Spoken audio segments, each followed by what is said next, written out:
Olá, gente, dando continuidade ao nosso curso. Vamos falar um pouco agora sobre questões e detalhes mais básicos sobre a manipulação da API do Twitter. No vídeo anterior, a gente viu como se autenticar na API do Twitter usando as chaves que foram criadas no processo de criação do usuário com permissão de desenvolvimento. Agora a gente vai usar isso para extrair os dados propriamente dito. Então, como prova de conceito, a gente vai explorar tipos de dados relacionados com os usuários e os tweets. Então, inicialmente relacionado com os objetos do tipo do usuário, a gente tem uma documentação bem rica na API. Clicando aqui, vocês podem ver que tem vários tipos de objetos aqui, né? A gente vai analisar esses dois primeiros. Existem alguns atributos que a gente pode investigar, como identificar o parâmetro relacionado com a identificação do usuário, o nome que aparece lá na página, que tem o screen name, tem o username, se o usuário habilitou a localização ou não, e várias outras coisas, descrição, número de seguidores, friends count, aqui é o número de usuários que aquele usuário está seguindo. Então, tem muitas informações. Aqui a gente pode pegar como exemplo o tweet da UFRN, Twitter oficial. A gente tem aqui o user screen, né, screen name, e aqui tem o username. O username é o arroba. Pois bem, então, inicialmente vamos chamar o objeto Twitter, que já foi autenticado em passos anteriores. O Twitter, ponto, a gente vê que tem uma série de funções, é bastante rico. Essas funções elas estão relacionadas de um para um com a própria API e a documentação do Twitter. Bom, então vamos iniciar aqui com a nossa primeira análise, que é usando o método showUser, onde a gente passa o screen name da UFRN. No caso, o screen name aqui, né? Eu acabei falando o contrário. Nesse caso seria o UFRN-BR, que é o screen name. Acho que eu falei o contrário. Bom, mas pegando esse screen name, a gente pode retornar todas as informações do usuário. Nesse caso, o usuário UFRN, basicamente é um dicionário aqui, com várias chaves que a gente pode acessar, vários campos do dicionário, como por exemplo, o momento que foi criado esse usuário aqui, lá em 2009, uma quarta-feira, 7 de outubro, final da tarde, começo da noite. Aí tem a descrição do perfil, como eu falei, né, o número de seguidores, aproximadamente 15 mil seguidores a UFRN possui, e a UFRN segue 86. Então, quando a gente olha aqui, realmente a universidade segue 86, e 15 mil são os seguidores da UFRN. A gente pode, depois, inclusive, trabalhar um pouco com esses dados e fazer uma rede com isso. Bom, e se for o caso, a gente pode ficar retornando esses objetos, né, como screen name, informações mais básicas aqui. Essa forma de usar o print é bem interessante. Esses asteriscos, eles têm um nome técnico no Python que é chamado unpacking. É uma operação onde a gente consegue extrair os campos de uma estrutura complexa, como é o caso do dicionário. Então, quando a gente chama aqui screen name, a gente está chamando o valor do campo cuja chave é screen name. Nesse caso aqui vai ser o nome da UFRN, o número de seguidores, quem a universidade está seguindo. Tem um campo lá bastante interessante que é status account, que é a quantidade de tweets que a universidade já criou. Nesse caso, aproximadamente 34 mil tweets, né? Quase 35 mil desde 2009, é bastante coisa. Bom, uma análise que surge quase naturalmente ok, eu tenho 15 mil seguidores, eu sigo 86 usuários, e quem são essas pessoas? Ou quem são essas instituições? Então, identificar isso é bem importante e interessante e dá margem a várias análises interessantes. Existe uma documentação bem rica da API do Twitter, onde a gente pode investigar como acessar esse tipo de informação. Aqui, especificamente, estou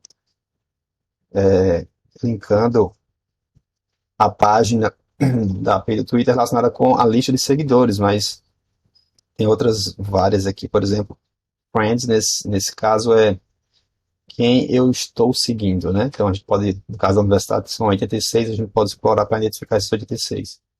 Aqui eu vou trazer os 15 mil, né? Como é que a gente pega quem está nos seguindo. Então, dá para ver inicialmente que, apesar do nosso usuário ser um usuário padrão, que eu mostrei como criar, a gente pode até criar um usuário acadêmico, mas nesse caso aqui estou usando um usuário padrão. A gente tem direito a 500 mil tweets por mês. É bastante coisa, mas mesmo assim ele tem algumas limitações de número de requisições por um intervalo de tempo, como é o caso aqui. Rate limited, esse atributo ele é ponderado, então a gente só pode fazer 15 requisições a cada 15 minutos. Então, se eu fizer mais do que isso, vai disparar um erro. Então, nessas requisições, a gente pode pegar várias informações sobre quem está nos seguindo. O cursor, a gente vai ver, é um ponteiro que a gente vai indicar aí para o último seguidor que foi analisado. Então, a gente pode ficar fazendo um batch de requisições. Requisito uma vez e pego X seguidores, depois requisito novamente, eu pego do X em diante, e assim de maneira sucessiva. Isso é representado aqui no cursor, que começa com o valor -1. O counting é um parâmetro super importante nesse contexto, que o counting a gente só pode pegar um valor máximo de 200, então ele vai me retornar os 200 primeiros seguidores da universidade, da UFRN. Aí na outra requisição ele me pega mais 200, só reforçando que eu tenho direito a 15 requisições dessas a cada 15 minutos. Então, no melhor caso, eu posso pegar 15 vezes 200, né? Seguidores, né? No caso, 3 mil seguidores. Por a cada 15 minutos. Então, a gente tem que fazer um tratamento disso para conseguirmos pegar os 15 mil. Que é justamente o ponto que está aqui no notebook. Então, a gente pode ver, inclusive, quanto de recurso a minha aplicação está usando do que ela é possível processar. Então, executando aqui esse método get applications rate limit status, a gente consegue ver os recursos que a gente está usando. Por exemplo, aqui, nesse caso, a gente poderia solicitar 15, eu estou usando os 15, né? Ou seja, ainda tem 15, então não estou usando nada em relação a esse atributo aqui em específico. A gente pode verificar em relação aos followers, né, os seguidores.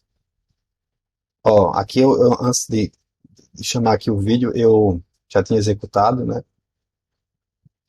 Então, observe que, como eu vou mostrar, eu já executei 10 requisições. É por isso que das 15 que eu tenho direito, eu só tenho disponível 5 nesse instante. Então, é possível que daqui a alguns minutos isso seja resetado e eu volte a ter 15 requisições novamente.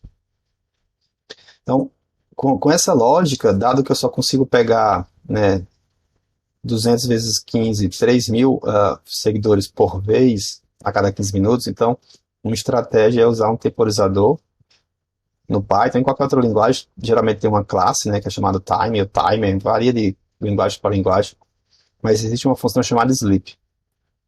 Como o próprio nome diz, essa função ela paralisa o programa por um tempo, geralmente em segundos. Então, a gente pode fazer as requisições limites, as 15 requisições, pegar 3 mil seguidores e depois dar um sleep por 15 minutos, literalmente. E quando ela terminar o sleep, eu pego outra requisição e assim sucessivamente. Outras 15 requisições, desculpa. Então a gente vê que, como a universidade tem 15.507 seguidores, se eu dividir por 3 mil aqui, 200 vezes 15, a gente vai precisar de 5,16 rodadas de requisições de 15 requisições, né? Então, na verdade, 6, né? Porque não existe 5.16, não existe uma requisição fracionada, né? Existe uma requisição inteira. Então, a gente vai precisar de 6. Se em cada requisição é 15 minutos, uma contazinha de padaria, a gente vai precisar de 90 minutos só para coletar os seguidores da UFRN, usando o Sleep, né? Então, aí já dá para dar uma dimensão do tamanho da problemática que vocês estão lidando. Inclusive, no usuário acadêmico,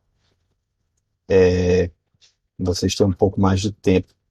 Então, quem fizer o cadastro com o seu e-mail institucional pode ter essa métrica, ela pode ser mais relaxada. Bom, então o que eu fiz aqui foi, eu fiz um pequeno artifício para pegar todos os seguidores da universidade, não todos, né? Pegar só os 2.000 primeiros seguidores. Então, o que é que eu faço? É que eu faço 10 chamadas disso aí. Na primeira chamada, eu vou pegar os 200 primeiros seguidores. Aqui passando o cursor, observe que o cursor começa com -1, né? Fazer que é o primeiro.